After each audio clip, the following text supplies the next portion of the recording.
Have you ever wondered, can an empire collapse not by sword, not by revolution, but from within its own veins? The story you're about to hear is not a legend. It's a historical tragedy, recorded in annals, examined by science, and carved into the suffering of one man whose body betrayed him from birth. This is the story of Charles II, the last king of the Spanish Habsburg dynasty. A man born to rule, yet forced to live like a prisoner inside his own flesh, unable to eat, unable to speak clearly, unable to love, and worst of all, unable to fulfill the only duty the crown demanded, to produce an heir. While other European dynasties conquered lands by war, the House of Habsburg chose a subtler, more sinister weapon. They married within, over and over again. Cousins, uncles, nieces, for 200 years. They called it protecting the purity of blood. Science now calls it a genetic suicide. Think you already know royal tragedies? Think again. Because the story of Charles II isn't just one of pain and deformity, it's a warning, a reminder that when power becomes obsession, the cost may be an entire generation doomed before birth. If you care about truth, if you seek stories that history books avoided, hit like and subscribe.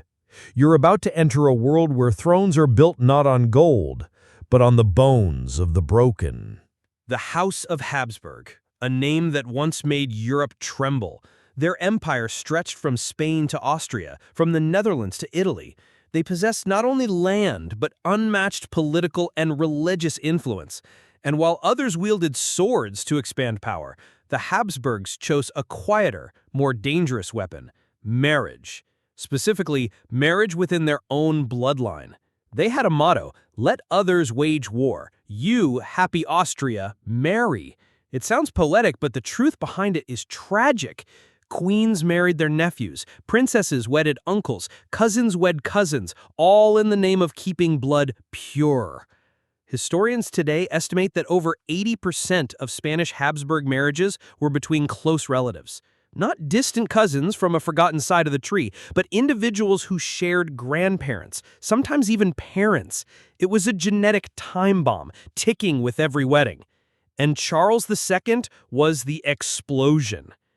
When Charles was born, the royal court anticipated glory. Instead, they witnessed the result of 200 years of inbreeding. He wasn't a newborn filled with promise. He was the final page of a bloodline closing in on itself. His family tree wasn't a tree, it was a circle. All 8 of Charles's great-grandparents descended from the same couple, Philip I and Joanna of Castile. There was no genetic diversity left. Modern scientists calculated Charles's inbreeding coefficient at 0.254, meaning over 25% of his DNA was composed of identical gene copies from common ancestors. To put that in perspective, that's higher than the child of a brother-sister union. And what does that number really mean? It means that every cell in his body was potentially a trap, a mutation, a flaw waiting to express itself. But this isn't just a story of bad biology. It's about hubris, the arrogance of believing that blood matters more than life. Why did the Habsburgs do it? Because they feared dilution. They feared outsiders. They feared losing control. And in that fear, they doomed their future. Charles II, with his malformed jaw, oversized head, and failing organs, wasn't just a child. He was living evidence of how power, unchecked by wisdom, can turn inheritance into punishment. On the night of November 6, 1661, inside a cold royal chamber in Madrid, a baby named Charles entered the world. But instead of celebration, there was hesitation and fear. Something was wrong, though no one dared to say it aloud. This child, son of King Philip IV and Queen Mariana, should have been a symbol of hope, the promise of a kingdom's future. But when the midwife handed Charles to his mother, she turned away, not from cruelty, but from instinct. Mariana was not just his mother, she was also his aunt and his cousin. Perhaps, deep within her, she knew this child was already broken before he was born. Charles's head was misshapen, swollen and overly round. His jaw jutted forward unnaturally. His face was asymmetrical. His breathing was shallow, labored, and perhaps most haunting, he did not cry like other newborns. What emerged was a faint, strangled sound, as if life itself resisted being present. He couldn't suckle. Nurses tried to feed him drop by drop. His tongue, too large and uncoordinated, blocked the natural motion of feeding. His reflexes were weak. His eyes barely responded. His limbs hung limp. He did not move like a child. He did not cry like a child. He did not live like a child. By the age of 1, he still could not sit upright. His head was too heavy, his neck too weak, his bones too soft. He lay still for hours, staring blankly into space, as if not fully present in this world. By 2, Charles had not spoken a word. No babbling, no recognition, no joy. The palace brought in special wet nurses, trained not just to feed, but to show no fear. Because even among courtiers, few could look the young prince without discomfort. Imagine this, being born into a palace where no one dared to embrace you, where every glance held either fear, pity, or duty.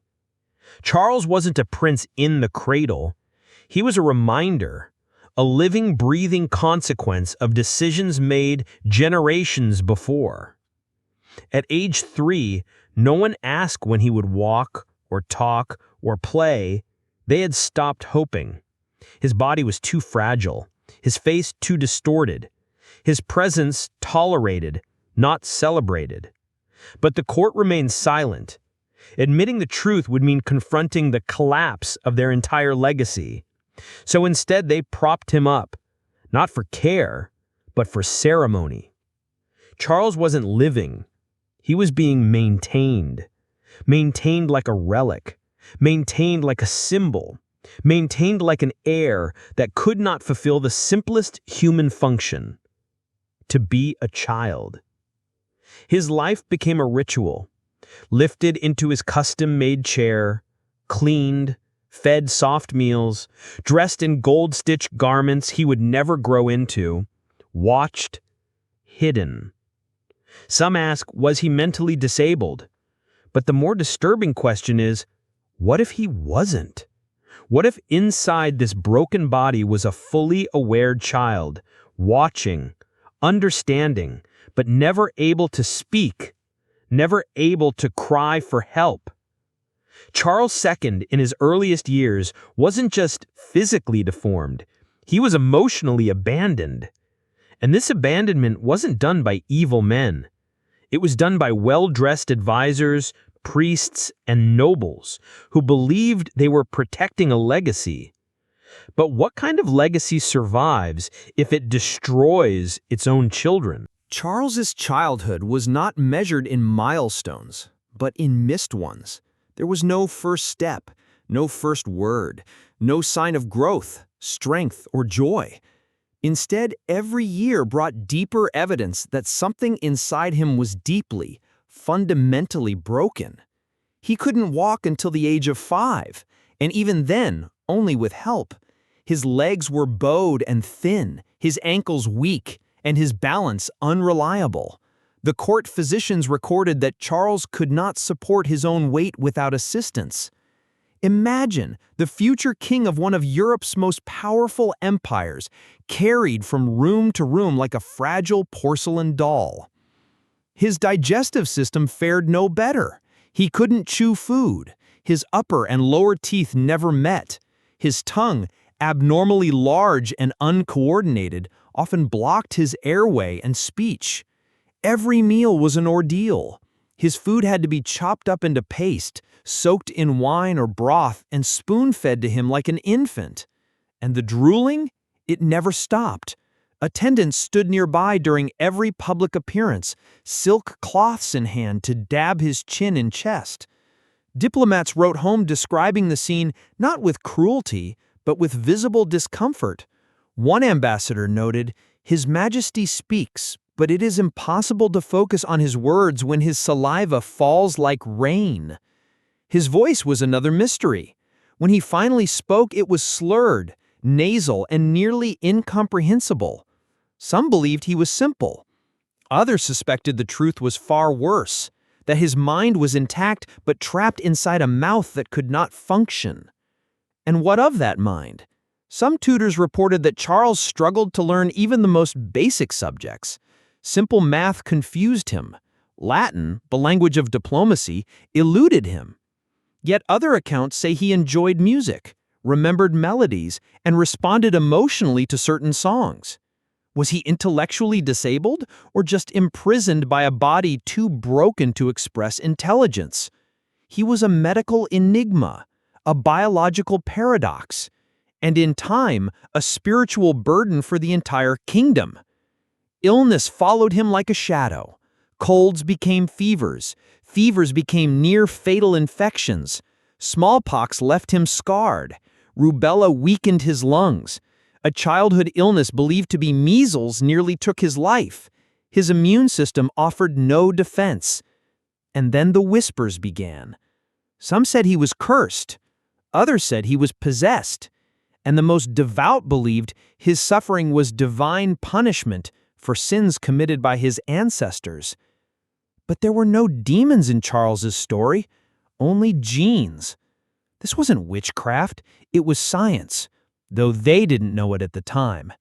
Every failure of Charles's body could be traced to the same root, an unbroken line of inbreeding that had finally run out of genetic room.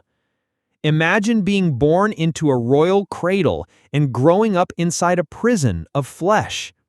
Imagine living every day knowing your body is a battlefield and you are losing, slowly. Charles wasn't a tragedy of fate. He was a consequence of design. Charles II was 18 when the court decided it was time. He needed a wife. Not out of love, not even out of diplomacy, but out of urgency.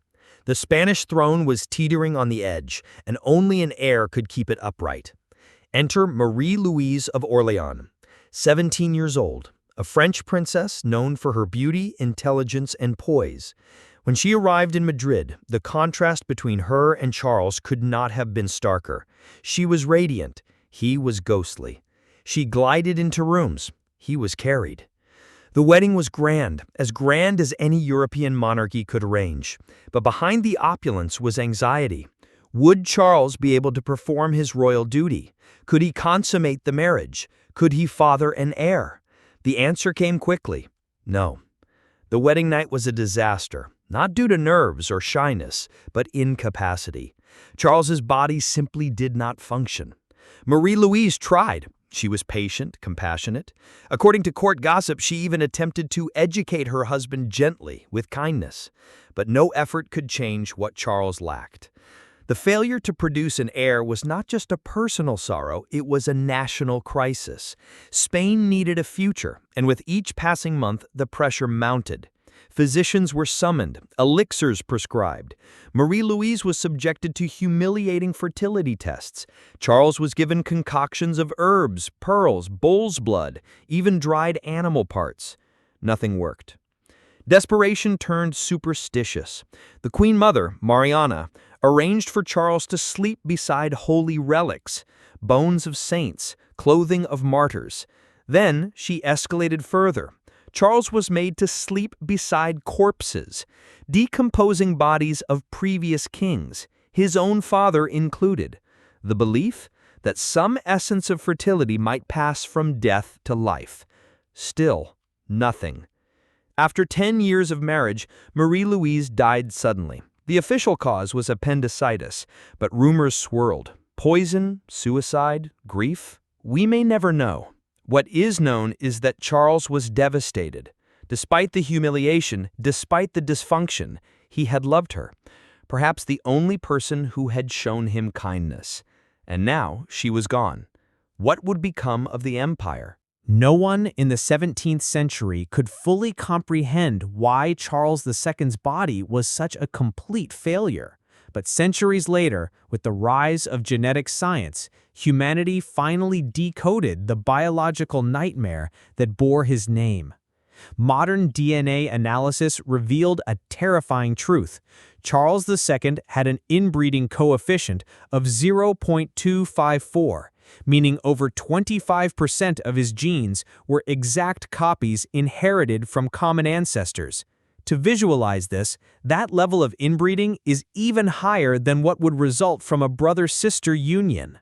And the consequences? A cascade of devastating genetic disorders, complex, interlinked, and nearly untreatable.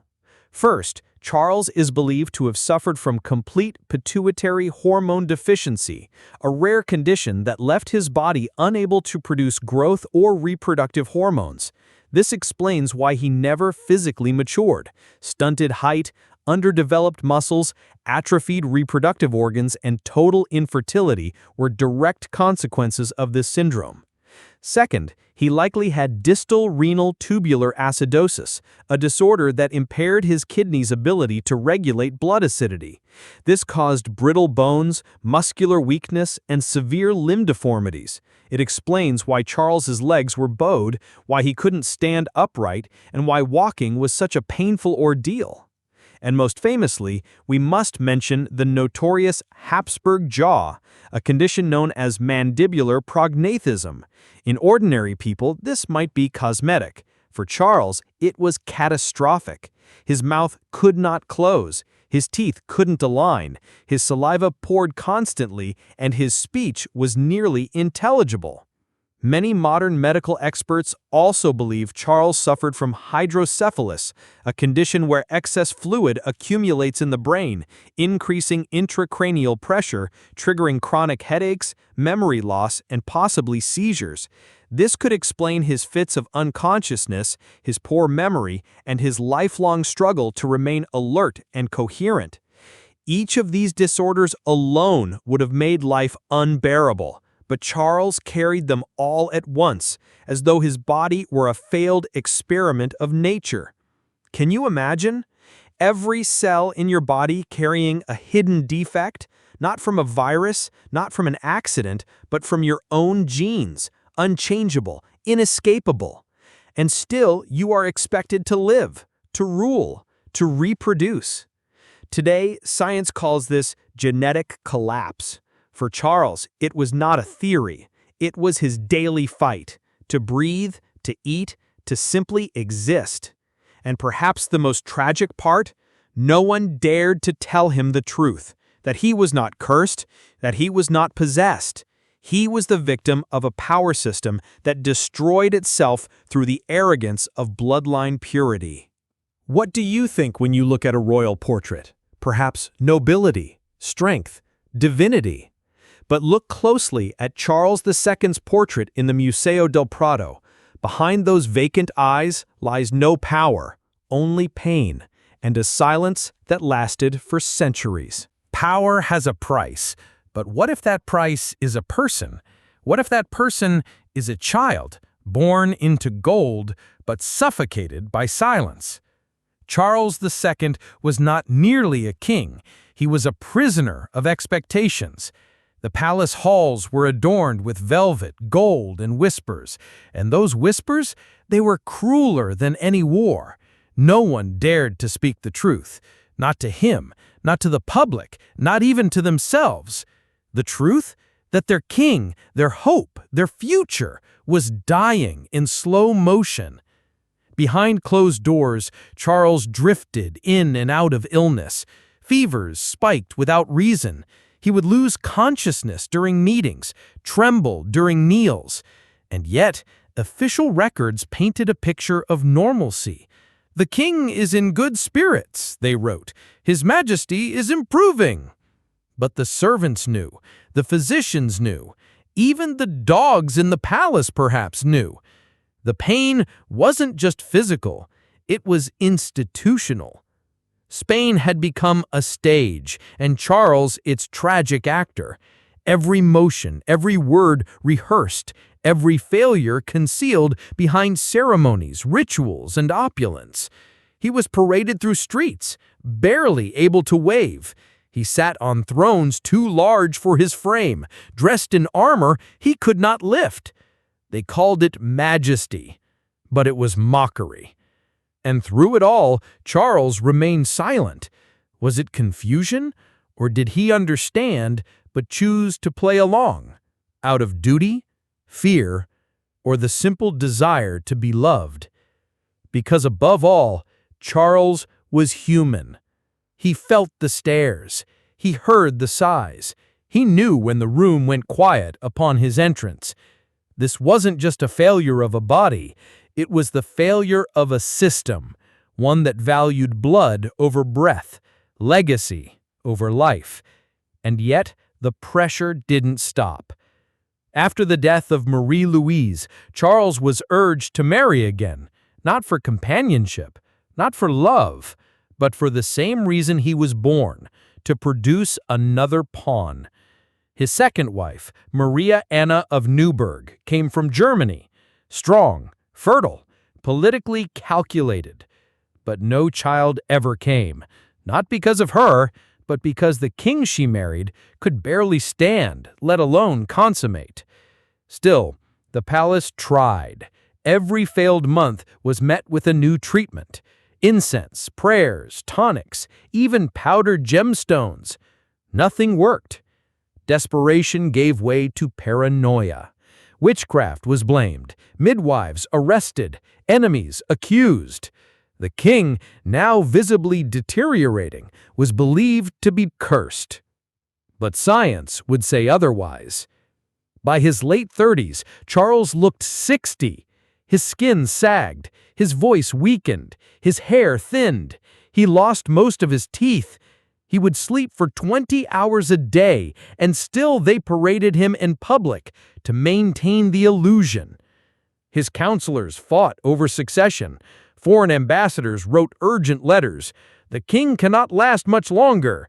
But in Spain, silence reigned. What else could they do?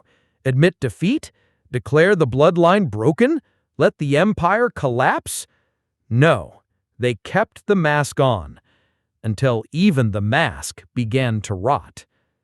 Charles II's final years were filled with hallucinations, convulsions, and paranoia. He believed he was haunted, that demons whispered in his sleep, that his body no longer belonged to him. He wasn't wrong, because by then, Charles wasn't a king. He was a symbol of the dangers of unchecked power, of the cruelty of silence, of a lineage that had outlived its soul. And as he lay in his grand bed, surrounded by crosses, oils, and priests, Spain waited. Not for recovery, but for the end. He had been king for nearly 4 decades, but he was never truly allowed to live.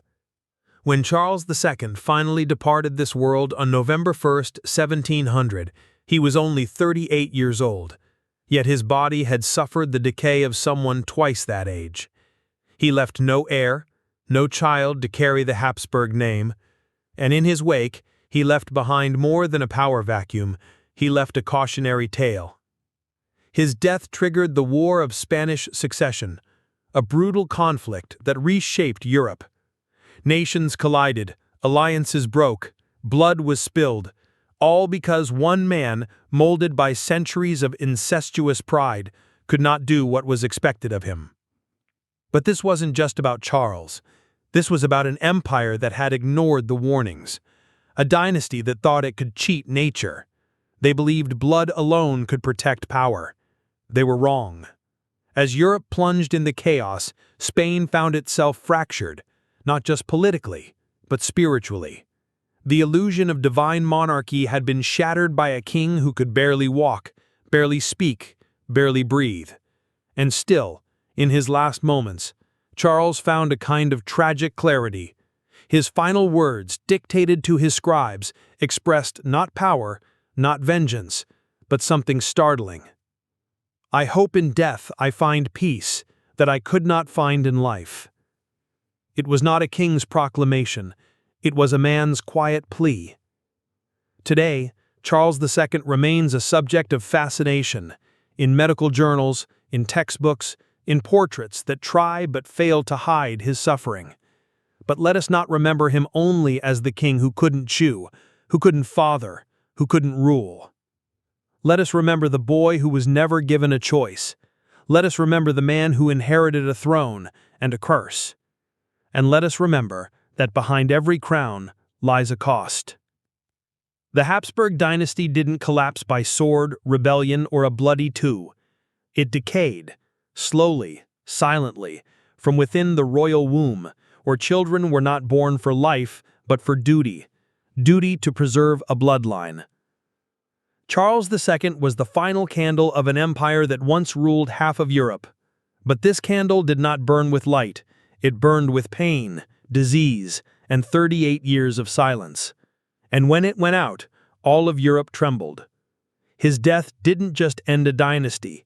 It ignited a new chapter of history, the War of Spanish Succession, lasting over a decade, killing hundreds of thousands, and shaking every European alliance to its core. One death, seemingly quiet, triggered a geopolitical earthquake. Why? Because everyone knew it didn't have to happen. If the Habsburgs had stepped back, if they had valued life over purity, if they had chosen love over lineage. The story of Charles II is not just history, it is a moral test. Have we in the modern world truly evolved? When we place success above compassion, fame above humanity, control above nature, are we repeating the same mistake, just in a more sophisticated form? In genetic labs, in DNA editing programs, in marriages arranged for power and class, could another tragedy like Charles's be silently forming? Never forget, Charles did not choose to be deformed, did not choose to be king, did not choose to suffer, but he was forced to bear the consequences of decisions he never had the right to refuse. Science may progress, but if ethics do not grow alongside it, we risk falling into the same abyss the Habsburgs did. Charles's pain was not personal. It was collective arrogance, ambition without limits, and above all, the loss of something fundamental, the right to be human. Imagine, if Charles had been born to a common family, if he had not been placed on a throne, if he had been treated, loved, and allowed to live freely, would he have lived differently, happier? We cannot change the past, but we can learn from it. We can choose differently, and we can prevent another Charles II, in any form, in any era, from being born. Let this tragedy be a wake-up call, a bell for all humanity, a reminder. If we do not honor diversity, if we place heritage above human worth, we will watch more thrones rot in the genetic shadows. Charles II has passed, but the questions he left behind still remain alive. We've gone through 7 chapters, over 300 years of history, dozens of illnesses, and hundreds of years of genetic collapse, only to realize one truth. Humans, whether kings or commoners, are all victims when born into a system obsessed with power and appearances. Charles doesn't need our pity. He needs the truth to be told, so no one repeats the same tragedy. But what makes this story haunting is that it doesn't just belong to the past. Take a look at today's society. Children being forced to study, to grow up, to become what adults want. Women pressured to bear sons, to continue the bloodline, to fulfill family duties. And even silent genetic experiments, editing embryos to optimize future generations. Are we really different from what destroyed Charles II? Or are we merely repeating it under a modern, polished disguise? If this story made you reflect, made you shiver, or simply made you feel the need to share something, then like to help YouTube push this video to more people. Comment, Share your thoughts or suggest the next historical figure you want me to uncover. Subscribe if you want to join me on the journey of revealing forgotten truths and buried lives. Don't let Charles II be remembered as just a forgotten king. Let him become a symbol of awakening. See you in the next story.